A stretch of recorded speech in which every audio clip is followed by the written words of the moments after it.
The morning sun cast long shadows across the forward operating base in eastern Afghanistan. Commander Jake Morrison adjusted his tactical vest and checked his watch for the third time in 10 minutes. The briefing was supposed to start at 0600, but the mysterious sniper everyone had been talking about was nowhere to be seen. Morrison had been leading SEAL Team 6 operations for 8 years, and he thought he had seen everything, but the reports coming in from the outer perimeter defenses had caught his attention in a way nothing had for months. Someone was making impossible shots with a Barrett 50 caliber rifle, and according to the intelligence reports, this person had been single-handedly neutralizing enemy positions that his own teams had struggled with for weeks. The base commander, Colonel Richards, walked into the briefing room with a folder thick enough to use as a weapon. His weathered face showed the strain of managing operations in one of the most dangerous regions in the country. Behind him walked a figure that made Morrison do a double take. She was maybe 5 feet 6 inches tall, with sandy brown hair pulled back in a regulation ponytail. Her uniform was standard issue, nothing special about it except for how clean it looked despite being in a combat zone for what Morrison assumed had to be months. What caught his attention immediately were her hands. They were steady, completely still, even as she carried a coffee cup that would have been shaking in most people's grip after the kind of morning patrol reports indicated she had just completed. "Commander Morrison, meet Sergeant Elena Vasquez," Colonel Richards said, setting his folder down on the metal table that served as their briefing center. "She's the reason we've been able to hold the northern approaches for the past 6 weeks." Morrison extended his hand, studying her face as she shook it. Her grip was firm but not aggressive, and her eyes had that particular quality he had seen in only the most experienced operators. They were calm, almost eerily so, but behind that calm was something else. A sharpness that suggested she was constantly calculating distances, angles, and possibilities. "Sergeant Vasquez," Morrison said, trying to keep the skepticism out of his voice, "I've been reading some interesting reports about your work out there." Elena nodded once, a brief acknowledgement that contained no boasting or false modesty. "The Barrett is a good rifle, sir. Effective at range when used properly."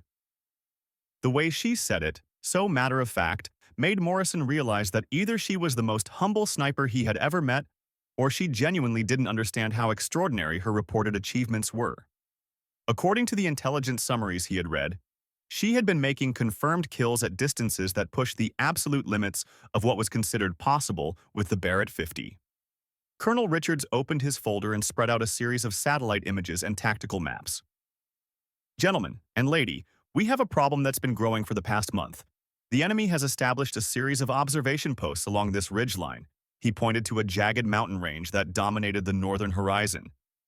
"And they've been using them to coordinate attacks on our supply convoys." Morrison studied the maps, immediately recognizing the tactical challenge. The ridge was nearly 4 kilometers away from their base, well beyond the effective range of most weapon systems they had available. The enemy positions were dug in, fortified, and positioned to give them excellent fields of fire on the valley floor where the supply routes ran. "We've tried airstrikes," Richards continued, "but the weather has been uncooperative and the positions are too well concealed for our pilots to identify from altitude. Artillery is marginally effective, but we can't maintain a constant barrage without depleting our ammunition reserves faster than they can be resupplied." Elena had been quietly studying the maps while Richards spoke. Now she reached into her cargo pocket and pulled out a small notebook with pages that had been worn soft from constant handling. She flipped through several pages, found what she was looking for, and then looked up at the satellite images again. "Sir," she said quietly, "positions 7, 12, and 15 have been neutralized. Confirmed elimination of personnel and destruction of equipment at each location." Morrison felt his eyebrows rise involuntarily. He looked at the map again, calculating the distances. Position 7 was marked as being 200 meters from the base perimeter. Position 12 was even farther, and position 15 was so far away he had to use the scale indicator on the map to believe the measurement.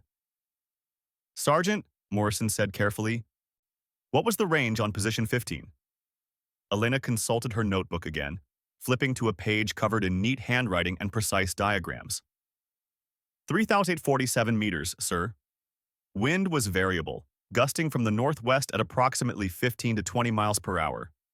Temperature was -12 Celsius. Single shot, center mass on primary target. The room fell silent except for the distant sound of helicopters landing at the base's Flight Operations Center. Morrison found himself staring at this woman who had just casually described making a kill shot at nearly 4 kilometers. The world record for longest, confirmed sniper kill had been broken and rebroken several times in recent years, but 3,847 meters was beyond anything he had heard of outside of very specialized military units with custom equipment.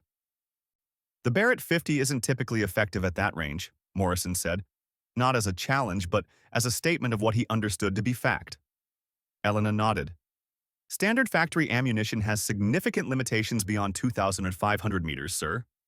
Ballistic coefficient drops off, and environmental factors become exponentially more difficult to compensate for. She paused, seeming to consider whether to continue, then decided to explain further. I've been working with the base armorer to hand-load ammunition, adjusting powder charges, selecting bullets with better ballistic properties, and testing different combinations until we found something that maintains stability and energy at extended ranges. Morrison realized he was looking at someone who understood her weapon system at a level that went far beyond standard military training. Most snipers were excellent marksmen who had been taught to use their equipment effectively within established parameters. This woman was treating her rifle like a precision instrument that could be modified and optimized for performance that exceeded its original specifications. Colonel Richards pulled out another set of photographs, these ones taken from ground level by reconnaissance teams. These are images of the positions Sergeant Vasquez has eliminated. As you can see, the damage is consistent with high-velocity, large-caliber impacts. Morrison studied the photographs with growing amazement. The images showed concrete bunkers and steel observation posts that had been destroyed with surgical precision. In each case, a single .50 caliber round had found exactly the right spot to neutralize not just personnel but also equipment and fortifications. How long have you been working as a sniper, Sergeant? Morrison asked. Officially, sir, about 18 months. I completed sniper school at Fort Benning and was deployed here immediately afterward. Elena's answer was straightforward, but Morrison detected something else in her tone. And unofficially? Elena glanced at Colonel Richards, who nodded encouragingly. My father was a competitive long-range shooter, sir. He started teaching me when I was 12 years old. We lived in Montana, lots of open space, and he believed that precision shooting was both an art and a science that required years of practice to master. She continued, her voice taking on a slightly different quality as she talked about her background. By the time I was 16, I was competing in 1,000-yard competitions and winning fairly regularly. When I enlisted, the recruiters noticed my shooting scores and recommended me for advanced marksmanship training. Morrison was beginning to understand. This wasn't just a soldier who had been taught to shoot well. This was someone who had been developing precision shooting skills for most of her life, someone who understood the science behind ballistics at an intuitive level. What's your background before the military? He asked. I studied physics in college, sir, 2 years before I decided to enlist. The mathematical principles behind long-range shooting are basically applied physics: gravity, air resistance, angular momentum, energy transfer. Once you understand the underlying science, it becomes a matter of careful measurement and precise calculation. Colonel Richards interrupted before Morrison could ask another question. Commander, the reason I've asked Sergeant Vasquez to brief you is that we have a situation developing that requires her particular skills. He pulled out a fresh set of satellite images, these ones showing an area of mountainous terrain that Morrison didn't immediately recognize. Intelligence indicates that a high-value target has established a command post approximately 48 kilometers northeast of here. This individual has been coordinating attacks throughout the region, and eliminating him could significantly disrupt enemy operations. Morrison studied the new images, quickly understanding the challenge. The target location was in an area that would be extremely difficult to reach with conventional ground forces. The terrain was steep, heavily defended, and positioned in a way that would make a traditional assault extremely costly in terms of casualties and time. What's the proposed approach? Morrison asked. Aerial insertion of a small team at this location, Richards pointed to a spot on the map about 8 kilometers from the target area. The team would establish an observation post here, on this ridgeline, and wait for the target to present himself. Morrison calculated the distance quickly and felt his stomach drop. Colonel, that's over 5 kilometers from the target to the proposed shooting position. Even with perfect conditions, that's beyond the effective range of any weapon system we have available. Elena had been quietly studying the topographical maps while the two men talked. Now she looked up from her notebook, where she had been making calculations. Sir, she said to Morrison, with the right ammunition and proper environmental calculations, it's within the theoretical effective range of the Barrett. Not easy, but possible. Morrison stared at her for a long moment, trying to process what she was suggesting. A shot at over 5 kilometers would require not just exceptional marksmanship, but also perfect conditions, flawless equipment, and calculations so precise that even a tiny error would result in a complete miss. Sergeant, have you ever attempted a shot at that distance? No, sir, not at a live target. But I've done calculations and test shots at similar ranges using elevated positions and measured targets.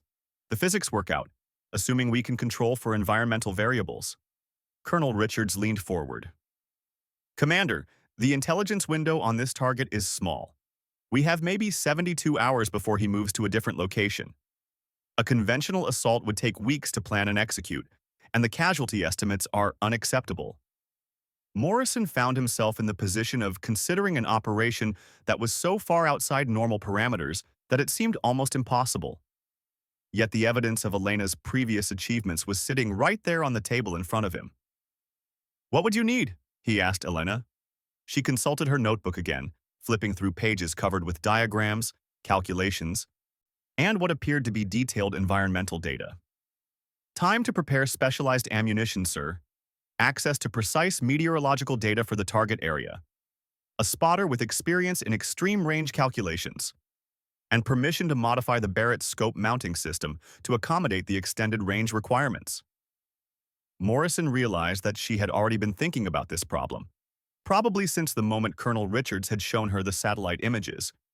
Her notebook wasn't just a record of past shots.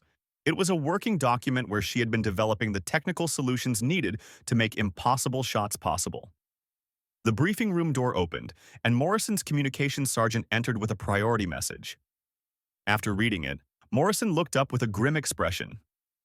Gentlemen, and Sergeant Vasquez, we just received confirmation that our target is planning to move his operation in 60 hours. If we're going to do this, we need to move fast. Elena closed her notebook and stood up. Sir, I'll need 12 hours to prepare the ammunition and confirm the equipment modifications. After that, I'm ready when you are. Morrison found himself looking at this quiet, methodical woman who spoke about making impossible shots the way other people talked about routine maintenance tasks. Everything in his training and experience told him that what she was proposing couldn't be done reliably enough to base a military operation on. But the evidence was undeniable. The destroyed enemy positions, the precise calculations, the deep understanding of the technical requirements. Elena Vasquez wasn't just claiming she could make an impossible shot. She was explaining exactly how she would do it and what she needed to succeed. Colonel Richards, I need to speak with my team leaders. Sergeant Vasquez, I want you to begin your preparations immediately. We'll finalize the operational details within 6 hours. As Elena gathered her notebook and maps, Morrison caught her attention. Sergeant, one more question. When you made that 3,847-meter shot, how confident were you that you would hit the target? Elena paused in the doorway, considering her answer carefully. Sir, confidence isn't really the right word. I had calculated the ballistic trajectory, measured the environmental conditions, and tested the ammunition. Based on those factors, the probability of a successful hit was approximately 85%. She continued, her voice taking on that matter-of-fact tone that Morrison was beginning to recognize as characteristic. In precision shooting, sir, it's not about confidence or luck. It's about understanding the variables, controlling the ones you can control, and calculating accurately for the ones you can't. Everything else is just mathematics and physics. After she left, Morrison sat in the briefing room for several minutes, staring at the satellite images and trying to process what he had just committed to. In his 8 years of leading special operations, He had never built a mission around a single shot at an impossible distance by someone he had met 20 minutes earlier. But he had also never seen evidence like what Elena had produced.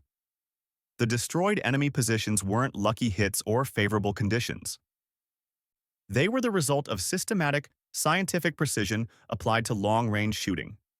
Morrison picked up his radio and began calling his team leaders.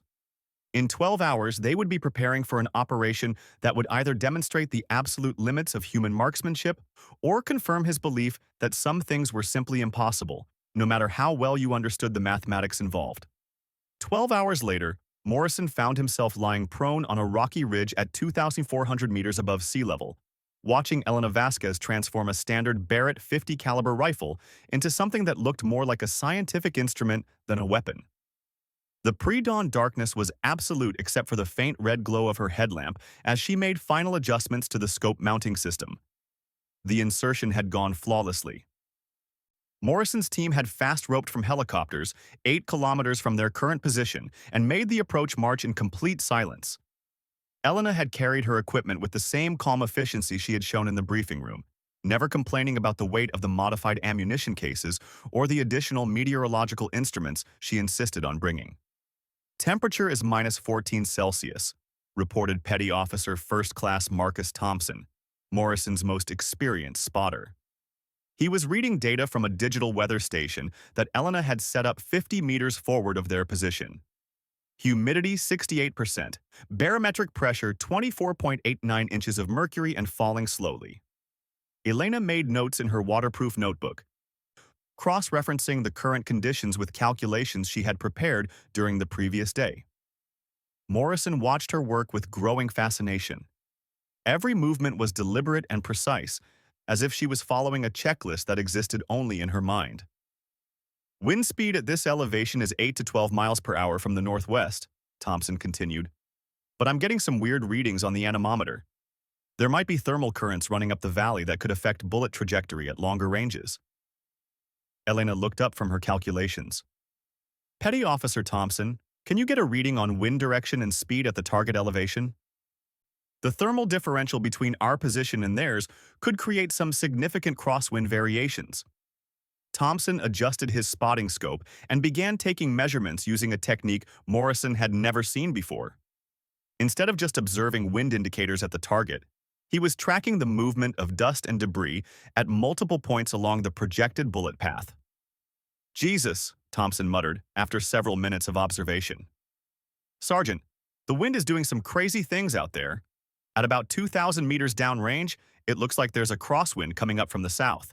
Then at around 4,000 meters, it shifts back to northwest. And I'm seeing some vertical movement that suggests pretty significant updrafts near the target position.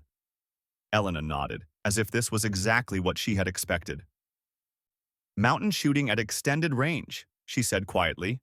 The bullet is going to be in the air for approximately 7 seconds. During that time, it will pass through multiple wind zones, each with different speed and direction characteristics. Morrison found himself staring at her. 7 seconds? The bullet travels for 7 seconds? At 5,200 meters, sir, with the ballistic coefficient of the ammunition I've prepared, flight time is 7.3 seconds. During that time, the bullet will drop approximately 42 feet due to gravity and drift approximately 18 inches due to Coriolis effect from the Earth's rotation. She continued making notes while she talked, her handwriting remaining neat and legible, despite the cold conditions that had Morrison's fingers stiff inside his gloves. The challenging part isn't the distance, sir. It's calculating all the variables that will affect the bullet during those 7 seconds and adjusting the point of aim to compensate for them. Morrison had been a sniper himself early in his career, but listening to Elena was like getting a graduate-level education in ballistics. She wasn't just a good shot, she was someone who understood the science behind precision shooting at a level that he hadn't known existed. Sergeant, Thompson called from his spotting position, I've got movement at the target location. Elena immediately moved to her rifle, settling into a shooting position that looked completely natural despite the awkward angle required by their elevated location.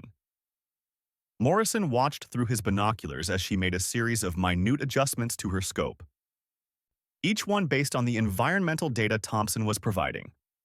Multiple personnel visible, Thompson reported, Looks like they're setting up some kind of communication equipment. No positive identification on our primary target yet. Elena had her eye to the scope, but Morrison could see that she wasn't focused on the target. Instead, she was observing the environmental conditions along the bullet path, watching for the wind indicators that Thompson had described. "Sir," she said, without moving from her shooting position, "I'm seeing the thermal updrafts Thompson mentioned. They're creating some mirage effects that could interfere with target identification at this range. We may need to wait for different atmospheric conditions." Morrison felt a moment of frustration. They had come all this way, positioned themselves perfectly, and now the environmental conditions were preventing them from taking the shot. But as he watched Elena continue to monitor conditions through her scope, he realized that her patience wasn't hesitation. It was professionalism.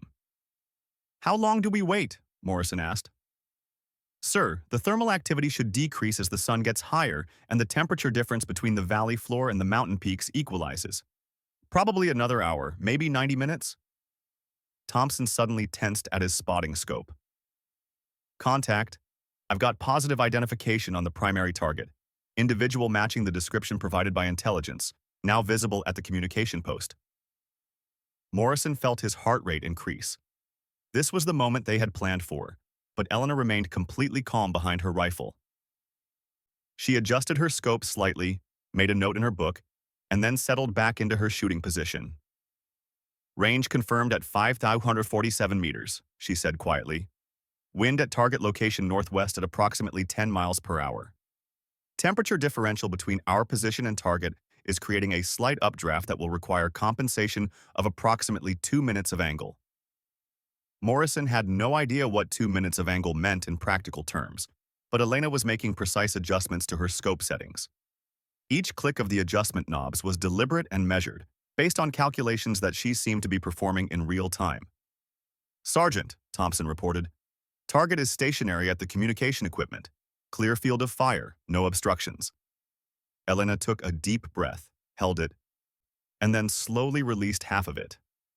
Morrison had seen this breathing technique used by precision shooters, but watching Elena do it while preparing to make a shot at over 5 kilometers was mesmerizing. "Sir," she said, without moving her eye from the scope, "I have a clear shot. Environmental conditions are within acceptable parameters, requesting permission to engage." Morrison found himself hesitating for a moment that felt like an eternity. Everything about this shot was beyond anything he had experienced or trained for. The distance was extreme, the environmental conditions were challenging, and they were basing the entire success of their mission on the ability of one person to make a shot that most experts would say was impossible. But then he looked at Elena's notebook, filled with precise calculations and environmental data. He thought about the destroyed enemy positions they had seen in the satellite photographs, each one eliminated with surgical precision from distances that challenged belief. This wasn't gambling or hoping for luck. This was applied science performed by someone who understood her craft at the highest possible level. "Take the shot, Sergeant." Elena made one final adjustment to her scope, settled into her shooting position, and placed her finger on the trigger. Morrison could see the absolute stillness that came over her, as if she had entered a state of complete focus that excluded everything except the target and the calculations necessary to reach it. The Barrett .50 caliber rifle fired with a sound that echoed across the mountains like thunder. Morrison watched through his binoculars as the massive muzzle flash briefly illuminated their position, then immediately shifted his attention to the target area, over 5 kilometers away. For 7 seconds, nothing happened. Morrison found himself holding his breath, counting the time in his head and trying to imagine a bullet traveling through the thin mountain air at nearly 3 times the speed of sound, passing through multiple wind zones and fighting against gravity and air resistance. Then, through his binoculars, he saw the impact. The heavy .50 caliber bullet struck the communication equipment exactly where the target had been standing. Morrison watched as the massive kinetic energy of the round destroyed not just the target but also the entire communication post. Secondary explosions suggested that the equipment had included some kind of explosive or electronic components that had been set off by the impact. "Target eliminated," Thompson reported, his voice containing a mixture of amazement and professional satisfaction. "Clean hit," Secondary explosions consistent with destruction of communication equipment. Elena had already begun making notes in her book, recording the environmental conditions, the final scope adjustments, and the results of the shot. Her demeanor was exactly the same as it had been before firing, calm and methodical, as if she had just completed a routine training exercise. Confirmed elimination of primary target and destruction of communication facility, Morrison said into his radio, reporting back to base command. Mission accomplished. But even as he spoke, Morrison found himself staring at Elena with something approaching awe. What he had just witnessed wasn't just exceptional marksmanship, it was the application of scientific principles to achieve something that seemed to violate the normal limits of human capability. Sergeant, Morrison said, I have to ask, how did you know that shot would work? Elena looked up from her notebook, considering the question seriously. Sir, I didn't know it would work, but I had calculated the probability of success based on the environmental conditions, the ballistic properties of the ammunition, and the accuracy of my measurements. Based on those calculations, there was approximately an 87% chance of hitting within the target area. She continued, her tone remaining matter-of-fact, despite describing what Morrison realized was one of the most remarkable achievements in military marksmanship he had ever heard of. The key isn't certainty, sir. It's understanding the variables well enough to calculate accurate probabilities, then making sure your equipment and technique are precise enough to achieve those probabilities consistently. Thompson was packing up his spotting equipment, but Morrison could see him shaking his head in amazement. Sergeant Vasquez, Thompson said, I've been spotting for snipers for 12 years and I've never seen anything like that. Most guys I work with are happy to make reliable hits at 1,000 meters. Elena shouldered her rifle and began collecting her equipment with the same careful precision she had shown throughout the mission. Petty Officer Thompson, it's just a matter of understanding the science behind long-range shooting and having equipment that's been properly prepared. Anyone could learn to do it with enough study and practice. Morrison realized that Elena genuinely believed what she was saying. To her, making an impossible shot at over 5 kilometers wasn't some kind of miracle or extraordinary achievement. It was simply the result of careful preparation, accurate calculations, and precise execution. As they prepared to move to their extraction point, Morrison found himself thinking about the implications of what he had witnessed. Elena Vasquez had just demonstrated capabilities that could change how military operations were planned and executed. The ability to eliminate high-value targets at distances previously thought impossible opened up tactical possibilities that Morrison was only beginning to understand. But what impressed him most wasn't the technical achievement. It was Elena's approach to the challenge.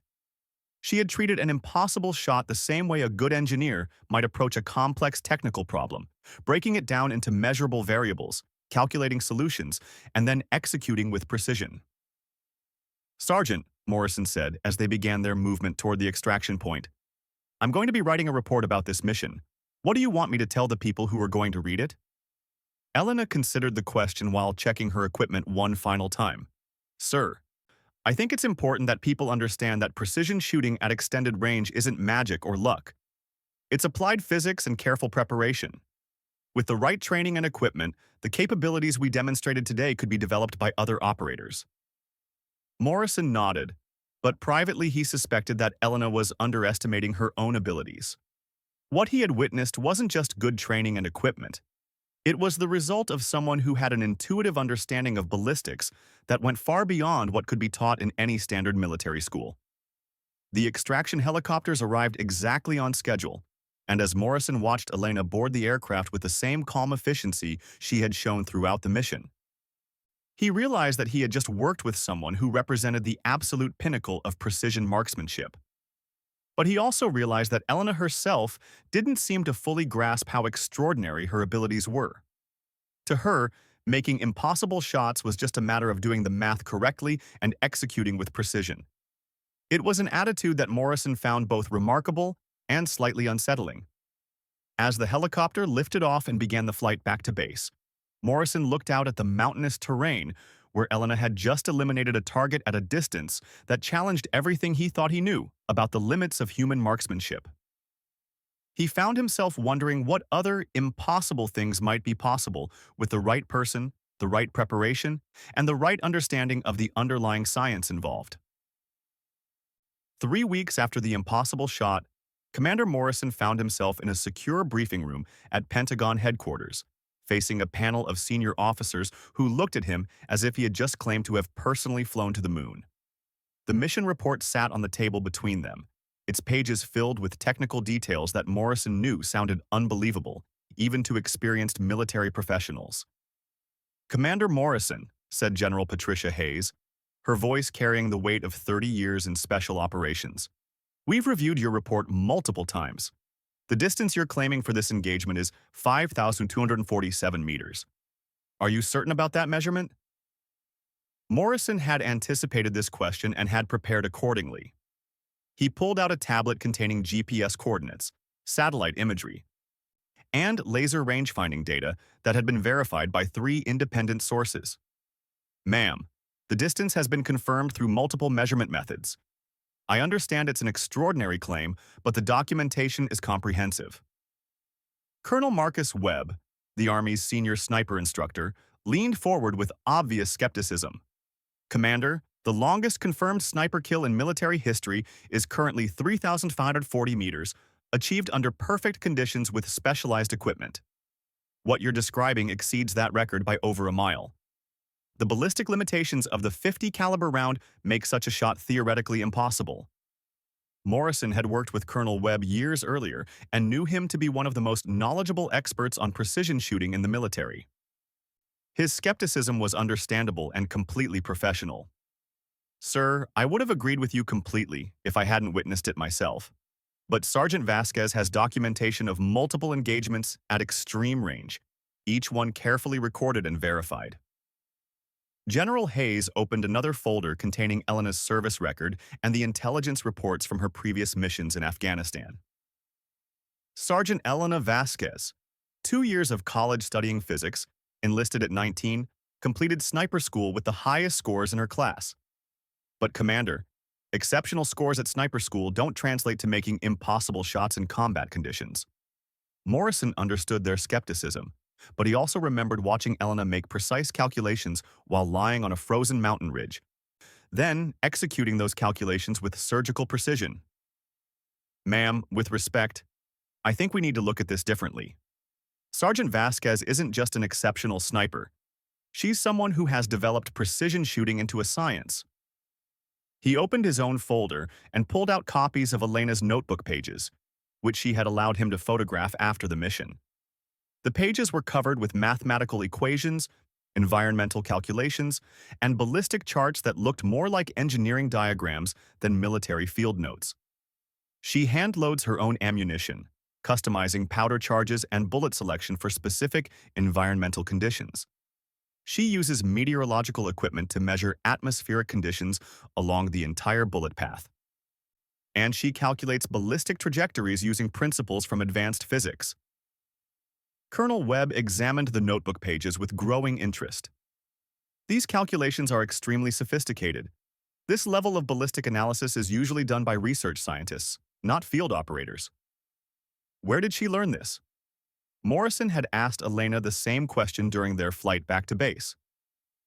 Her father was a competitive long-range shooter who taught her the science behind precision shooting from childhood. She studied physics in college and applied that knowledge to develop her shooting capabilities. But sir, I think the important point isn't how she learned it, but what it demonstrates about the potential for extending effective range. The room fell silent as the officers studied Elena's calculations and cross-referenced them with Morrison's mission report. Finally, General Hayes looked up with an expression that mixed amazement with professional concern. "Commander, if these capabilities are real, they represent a significant advancement in military technology.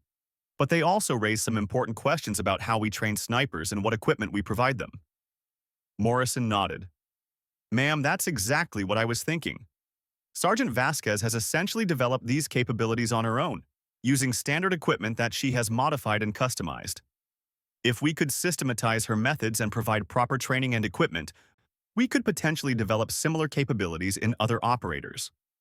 Colonel Webb was still studying Elena's notebook pages, his skepticism gradually being replaced by technical fascination. Commander, some of these calculations are beyond what we teach in advanced sniper schools. She's treating long-range shooting like a precision engineering problem rather than a marksmanship challenge. Sir, that's exactly right. She approaches each shot by measuring and calculating all the variables, then adjusting her equipment to compensate for them. It's not just good shooting, it's applied science. General Hayes closed Elena's file and looked directly at Morrison. Commander, I want you to arrange for Sergeant Vasquez to be transferred to our Advanced Marksmanship Research Facility at Fort Benning. We need to understand her methods and determine whether they can be replicated and taught to other operators. Morrison felt a mix of satisfaction and concern.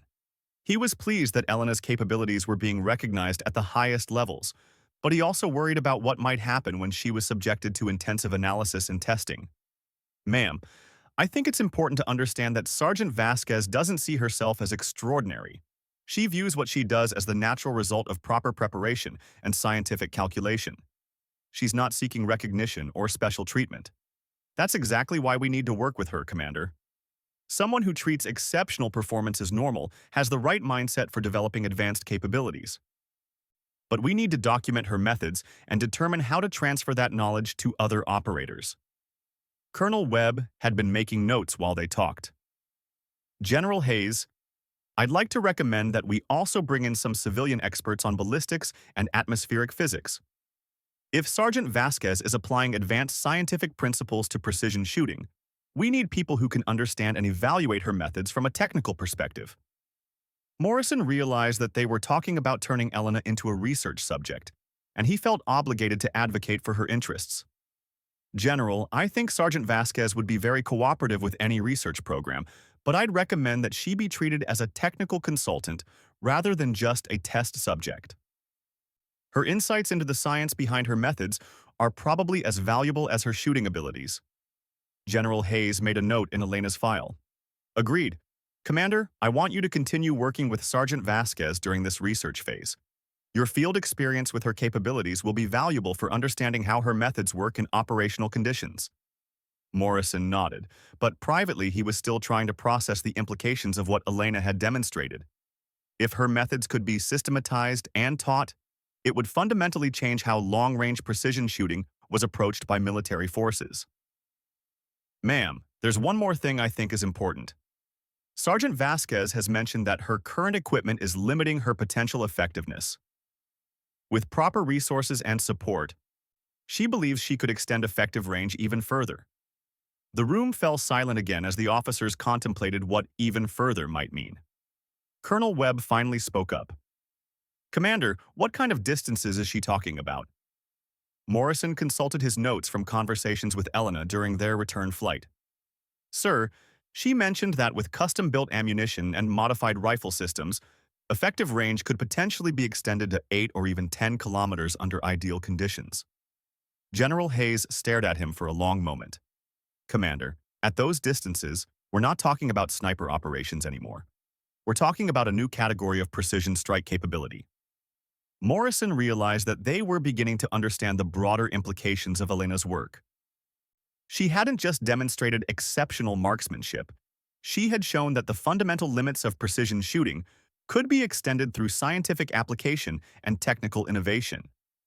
Ma'am, I think that's exactly what we're looking at.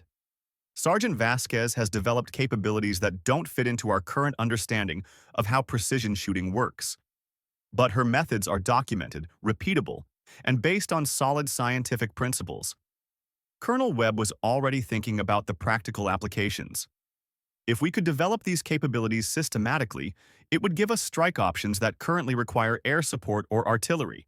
High-value targets that are currently beyond the reach of ground forces could become accessible.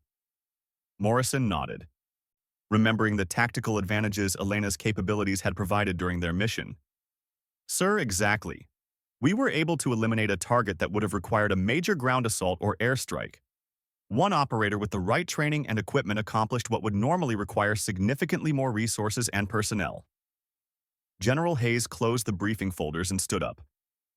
Gentlemen, we're going to move forward with a comprehensive research program to understand and develop these capabilities. Commander Morrison, You'll work with Colonel Webb to establish the technical requirements. I want a preliminary report on the feasibility of training additional operators within 90 days. As the meeting concluded, Morrison found himself thinking about Elena, who was probably somewhere on base, quietly maintaining her equipment and calculating ballistic solutions for problems that most people didn't even know existed. She had no idea that her approach to precision shooting was about to become the subject of intensive military research and development. But Morrison also realized that Elena would probably approach the research program the same way she approached everything else, methodically, scientifically, and with complete focus on understanding and improving the technical aspects of her work. Walking out of the Pentagon briefing room, Morrison pulled out his secure phone and placed a call to Elena at the base in Afghanistan. When she answered, her voice had the same calm, professional tone he remembered from their mission briefings. "Sergeant Vasquez, this is Commander Morrison. I've just finished briefing Senior Command about our mission. You're going to be transferred to Fort Benning to work with our Advanced Marksmanship Research Group." There was a pause while Elena processed this information. "Sir, will I be continuing operational deployments, or is this a permanent assignment to research duties?" Morrison smiled, recognizing her practical focus on understanding how this change would affect her work. "Sergeant, I think you're going to be helping us redefine what operational deployments look like. Your methods are going to change how we approach precision shooting throughout the military. Sir, I hope the research team understands that what I do isn't particularly complicated. It's just a matter of applying scientific principles to ballistic problems and making sure your equipment is properly prepared. Anyone could learn it with the right training." Morrison realized that Elena still didn't fully grasp how extraordinary her capabilities were, and he decided not to explain the level of excitement and skepticism her achievements had generated at the highest levels of military command. "Sergeant, I think you're going to find that the research team is very interested in learning exactly how you apply those scientific principles. Pack your equipment and your notebooks. We're going to be working together for quite a while." After ending the call, Morrison stood outside the Pentagon, looking up at the sky and thinking about the mission that had brought him to Elena's attention. 3 weeks ago, he had been a SEAL commander who thought he understood the limits of military capabilities. Now he was part of a research program that was going to explore possibilities that he hadn't known existed.